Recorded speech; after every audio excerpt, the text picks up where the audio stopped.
Nicolas Arnaud, bonjour. Bonjour. Vous êtes directeur du programme Grande École chez Audencia et nous allons parler des écoles de commerce qui recrutent en classe prépa. Alors déjà, pour commencer, le continuum CPGE-GE, qu'est-ce que c'est et pourquoi est-ce que c'est un sujet d'actualité ? Alors, le continuum CPGE-GE, effectivement, ça veut dire continuum des classes préparatoires aux grandes écoles vers les grandes écoles.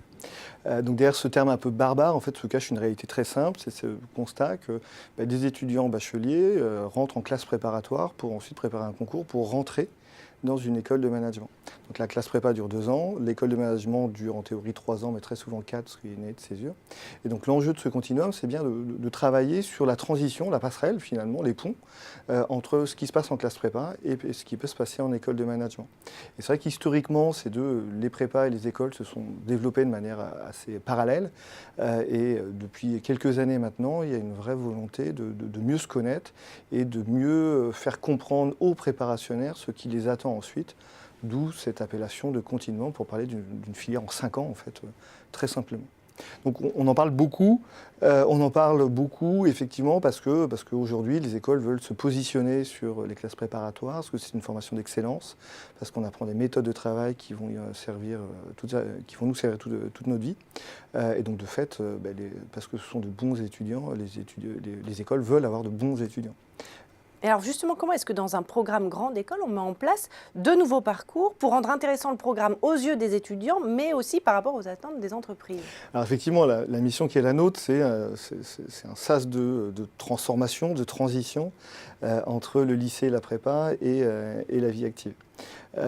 L'enjeu pour nos écoles, en tout cas c'est comme ça qu'on conçoit notre métier à Audencia, c'est de faire en sorte de pouvoir proposer des parcours qui vont bien au-delà en réalité des formations tout à fait classiques au management, je pense au marketing, au commerce, à la finance. Aujourd'hui, dans une école comme la nôtre, il y a plus de 70 parcours de spécialisation. Donc on peut faire de la finance à très très bon niveau, du commerce et du marketing aussi, mais on a une spécialisation production et création audiovisuelle par exemple. On a une spécialisation sur le management des institutions culturelles. On a des doubles diplômes avec des facultés de droit, avec plusieurs instituts d'études politiques, avec des écoles d'ingénieurs, d'architectes, de beaux-arts également.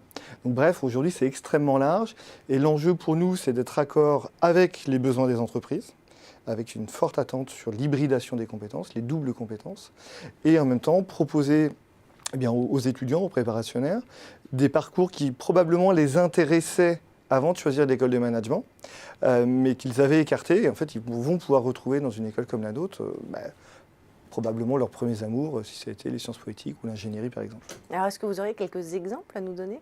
Oui, alors forcément, j'ai plein d'exemples. Je peux vous parler de Mélinée. Mélinée, par exemple, elle, ce qui l'intéressait, c'était les arts.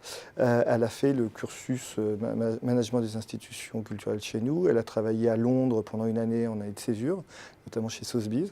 En parallèle de cette année, elle a passé un master, un M1 à Paris, d'histoire de l'art, et elle travaille aujourd'hui dans le fundraising du château de Versailles. Je peux vous parler de Pierre.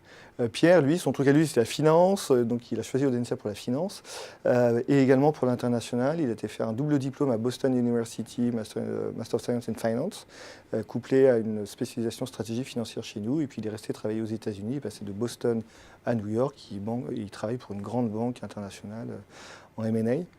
Je peux vous parler peut-être brièvement de Camille. Camille, elle a longtemps hésité entre le marketing et la finance. Elle a fait les deux en fait dans son cursus, puis au final elle a choisi le marketing, mais dans un cabinet de conseil en stratégie bien connu. Donc elle n'est pas consultante, mais elle est responsable du marketing pour ce cabinet de conseil. Aujourd'hui, il y a plus d'une centaine de métiers à l'issue d'un cursus comme le nôtre. Donc c'est très varié. Merci beaucoup Nicolas Arnaud pour cette analyse. Merci.